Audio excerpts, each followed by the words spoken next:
Chairman گڑھا town Tariq عزیز بلوچ اور municipal commissioner Ahmad یار نے ہیٹ اسٹروک الرٹ جاری ہونے کے بعد یقینی طور پر فوری طور پر ہدایتیں جاری کی کہ گڑھا ٹاؤن کے مختلف علاقوں اور شاہراہوں پر ہیٹ اسٹروک سے بچاؤ کے لیے سبیل کے خصوصی انتظامات کیے جائیں۔ اس سلسلے میں گڑھا ٹاؤن نے گزشتہ روز جس کیمپ کا انعقاد کیا تھا وہ سلسلہ آج بھی جاری ہے۔ اس موقع پر چیئرمین طارق عزیز بلوچ نے کہا کہ اس وقت پاکستان بھر میں گرمیوں کے موسم میں گرم دنوں میں ہواؤں کے بند ہونے کی وجہ سے ہیٹ اسٹروک ہونے کے امکانات بھی بڑھ جاتے ہیں۔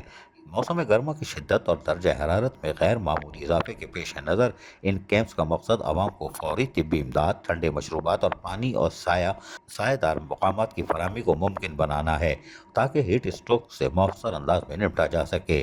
اس اقدام کو عوامی فلاح کا ایک اہم قرار دیتے ہوئے انہوں نے مزید کہا کہ ہماری اولین ترجیح ہے کہ عوام کو صحت اور تحفظ جو ان کیمپس کا جو قیام ہے اسی وجہ سے لایا گیا ہے اور یہ اس کی ایک کڑی ہے۔ میونسپل کمشنر احمد یار نے گڑھا ٹاؤن کے تمام عملے کو ہدایت دی کہ وہ عوام کو بھرپور سہولیات فراہم کریں اور کسی قسم کی کوتاہی نہ برتی جائے۔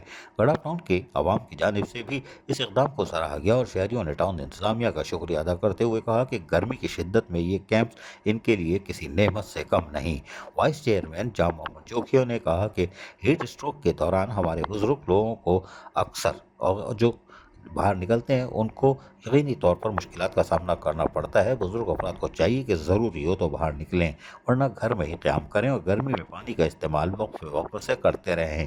اس ہیٹ اسٹروک پر گلشن عدید، میمن گوٹ، سپر ہائی وے اور دیگر مقامات پر کیمپس لگائے گئے ہیں تاکہ گڑھا ٹاؤن کی عوام کو زیادہ سے زیادہ اس سے مستفید کیا جا سکے۔ اس موقع پر focal person heat stroke Jahangir Sheikh, chief medical officer doctor Lubna Maqbool, office superintendent Syed Muhammad Raza Rizvi, council member Danish برفقت اور دیگر افراد بھی موجود تھے۔ عزیز عارف، KBS بلدیاتی نیوز کراچی۔ ایسی ہی خوبصورت ویڈیوز فیوچر میں حاصل کرنے کے لیے ریڈ بٹن پر کلک کر کے اور بیل آئیکن کو پریس کر کے ہم سب کے سبسکرائبر بننا مت بھولیے۔